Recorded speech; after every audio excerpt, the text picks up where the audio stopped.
Ryan here from Nerds4hire with my short review of the Liquid E smartphone from Acer.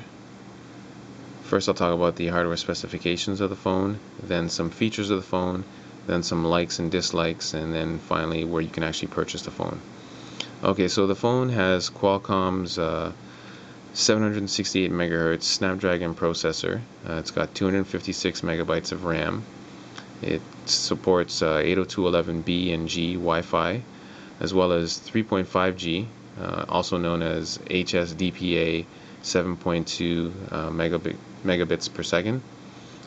It's got support for Bluetooth 2.0 and assisted GPS. On the back of the phone, it's got a 5 megapixel camera for taking stills and video.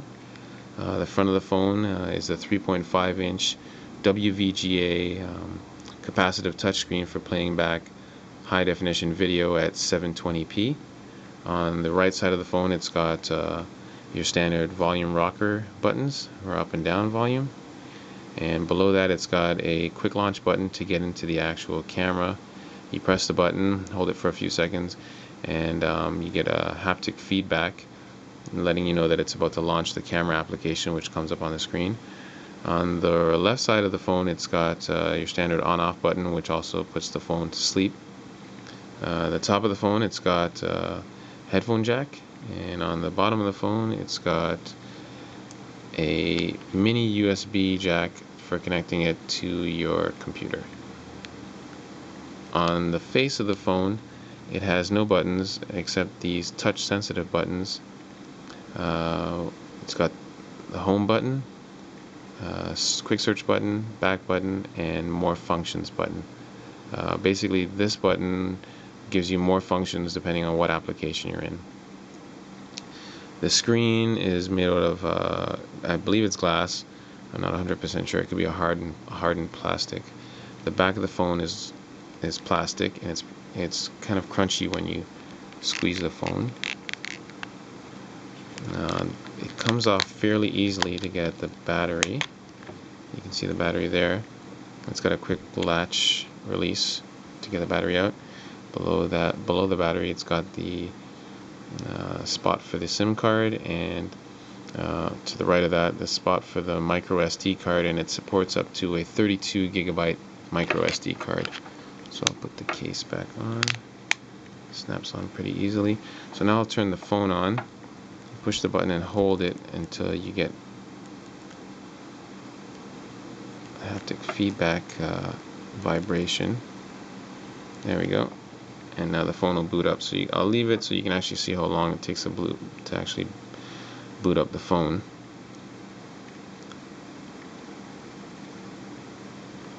It's running Android 2.1.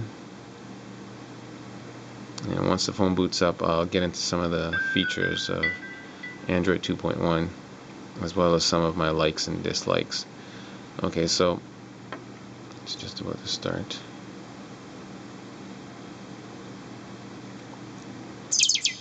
Okay, so Android 2.1 has support for animated wallpapers which react to your touch. It doesn't do it on the lock screen, only when you get into the phone. So one feature I like is on the actual lock screen, you can mute or unmute the volume without actually having to go into the phone. So I'll go into the phone now, and once you're in here, you can see I have the animated wallpaper on. You can touch it and it reacts to your touch. That's kind of neat. Other features of Android 2.1 is support for navigation, turn-by-turn navigation, as well as voice-activated functions. Another feature it has of 2.1 is it's got a 5-page home screen. So this is the first page, and then you can go 2 to the left or 2 to the right. So I'll show you that, and you can add more widgets to each one of those. So over on the very far left, it's got this neat widget where you can actually scroll through your pictures, and above that it's got your music or your videos that you can scroll through. And you can go back to the home screen, and then two over again to the right, you can get to another widget which has support for your bookmarks from your browser, and you can get easy access to them without actually having to go into the browser itself. Speaking of which, 2.1 has a new redesigned browser, and it also has a newly redesigned excuse me, camera as well, camera application. So let me get back to the home screen, and I'll show you some of the features of the camera. So I'll just push the quick launch button on the right here, so it vibrates and then the camera comes out. So I'll show you the camera right here so you can get a good angle. So what I'll do is I'll take a picture of my Bluetooth earpiece. So here's one of the features that I don't like really. You can't focus by tapping on the actual device. You just have to rely on the camera shutter to do the focusing for you and hope that it actually does take a good picture. So I'll push that. You can see it focuses and then it snaps a shot.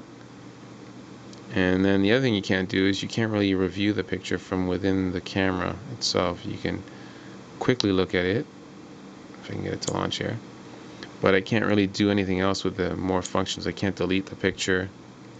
I actually have to delete it from this menu here, and I can't save it as a wallpaper from in here either as well. So those are some of the things I don't like. I'll get out of the camera again. Other than that, the phone is a fantastic phone. The call quality is excellent. The video playback is amazing. It looks very, very good and vivid. And I'd highly recommend the phone. Android 2.1 is a great OS. It's got a lot of improvements over the previous versions of Android. And if your phone has the power, it can support all those features. The phone's available right now in Canada at Rogers for $19.99. You get a free headset with that, and it's got that's on a 3-year plan. If you don't go for the 3-year plan and you just want to buy the phone outright, it's $424.99.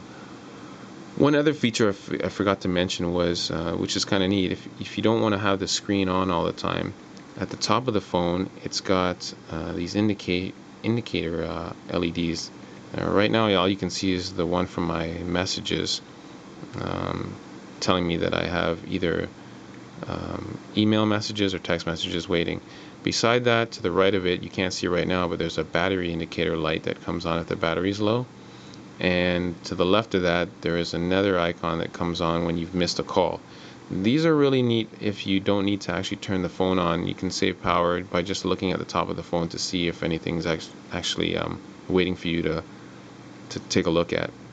And besides that, the phone's great, like I said.